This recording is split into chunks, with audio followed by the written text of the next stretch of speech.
श्री सुखदेव जी बोले, हे राजन, नमूची का सिर काटने के पश्चात इंद्र ने देवर्षि नारद के कहने पर युद्ध बंद कर दिया और अन्य देवताओं सहित अपने लोक को चले गए। तत्पश्चात युद्ध में जीवित बचे हुए दैत्यों ने दैत्यराज दानवीर बलि के मृतक शरीर को लेकर शुक्राचार्य जी के पास गए। शुक्राचार्य जी ने संजीवनी विद्या से उन्हें पुनर्जीवित कर दिया। राजा बलि ज्ञानी थे, उनके लिए जय पराजय एक समान थी, इसलिए उन्हें कोई दुख न हुआ। तब राजा परीक्षित ने शुक जी से पूछा, हे महात्मा, प्रभु का मोहिनी स्वरूप कैसा था? तब सुखदेव जी कहने लगे, हे राजन, प्रभु का मोहिनी स्वरूप इतना सुंदर था कि दैत्य अमृत पीना भूल गए। मैं कितना वर्णन करूं उनकी सुंदरता का। उस रूप को देखकर देवता, दानव एवं मनुष्य तो क्या, भगवान शंकर भी मुग्ध हो गए। वह कथा इस प्रकार है। एक बार पार्वती जी ने भगवान शंकर जी से कहा, हे स्वामी, भगवान त्रिलोकीनाथ ने किस तरह मोहिनी का रूप धारण कर असुरों को मोहित किया था। उनके मोहिनी स्वरूप को देखने की अभिलाषा मेरे मन में बलवान हुई है। पार्वती के वचन सुनकर नंदीश्वर पर सवार होकर पार्वती सहित शिवजी बैकुंठ लोक जा पहुँचे। उन्हें देखकर श्री नारायण जी प्रसन्न मुख से बोले, हे भोलेनाथ, इस तरह आज आप कहाँ जा रहे हैं? तब शिवजी कहने लगे, हे जगत पिता, आप सर्वशक्तिमान और अंतर्यामी हैं, फिर भी आप पूछते हैं तो बतलाता हूँ। आपने असुरों को छलने के लिए जो मोहिनी स्वरूप धारण किया था, उस स्वरूप को देखने की मेरी प्रबल इच्छा है। शिव जी के इस प्रकार के वचनों को सुनकर भगवान श्री नारायण बोले, हे महादेव जी, मेरे मोहिनी स्वरूप को देखकर आप कामदेव के वश में होकर विवल हो जाएंगे। तब शिव जी बोले, हे भगवान, कामदेव को मैंने पूर्व काल में ही जला दिया है, इसलिए कामाशक्ति का प्रभाव मुझ पर नहीं होगा। श्री सुखदेव जी बोले, हे राजा परीक्षित, शिव जी के वचनों को सुनकर प्रभु उसी क्षण अंतर्ध्यान हो गए। तब पार्वती जी ने मन में विचार किया कि क्या मोहिनी का रूप मुझसे भी सुंदर है? पार्वती जी अपनी सुंदरता के सामने हर स्त्री की सुंदरता को न के बराबर समझती थी। उधर प्रभु की माया रूपी लीला आरंभ हो गई।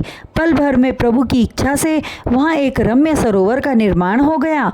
उसके चारों ओर पुष्प वाटिकाएं एवं फलों से लदे हुए उपवन पर पक्षी विहार करते हुए दिखाई देने लगे।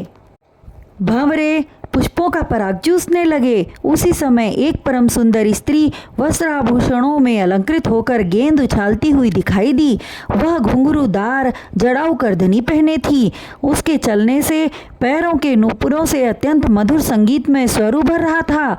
पीत वस्त्रों में उसकी सुंदरता निखर रही थी। चलती हुई वह शिवजी के निकट आई और कटाक्ष करके शिवजी से नजरें चार करके मुस्कुराई। उसकी तिरछी चितवन एवं रूप सौंदर्य को देखकर शिवजी उस पर मोहित हो गए। उसके इधर उधर दौड़ने से उसकी कमर इस प्रकार लचकती जैसे दोलड़ हो जाएगी, किंतु वह शिवजी के प्रति तनिक भी प्रेम न दिखाकर आगे बढ़ गई। उस समय शिवजी पूर्ण रूप से पार्वती को भूल गए और वशीभूत होकर उसके पीछे चल पड़े। जब वह दौड़ती तब शिवजी उसके पीछे इस तरह दौड़ने लगते जैसे हथिनी के पीछे हाथी दौड़ता है। दौड़ते दौड़ते उस स्त्री की साड़ी खिसक कर करधनी तक आ गई। उसके इस रूप को देखकर शिवजी के मन में काम क्रीड़ा का संचार हुआ। वे दौड़कर मोहिनी को पकड़ने की चेष्टा करने लगे, किंतु वह शिवजी के हाथों से बचती हुई इधर उधर भागती रही। उसके रूप को देखकर पार्वती जी विचार करने लगी कि ऐसी सुंदर स्त्री मैंने अपने जीवन में कभी नहीं देखी थी।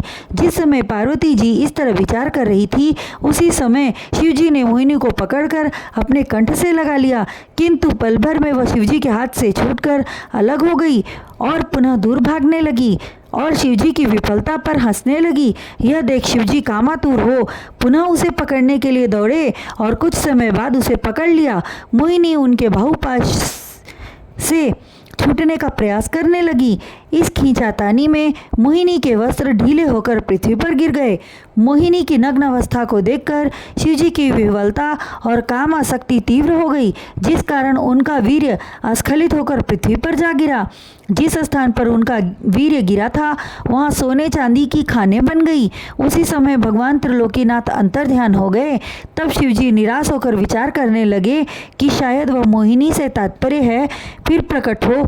उसी समय पार्वती जी उनके निकट आ गई। भगवान श्री नारायण की माया की पार्वती को देखते ही उनके मन से मोहिनी के प्रति आसक्ति की भावना पल भर में नष्ट हो गई।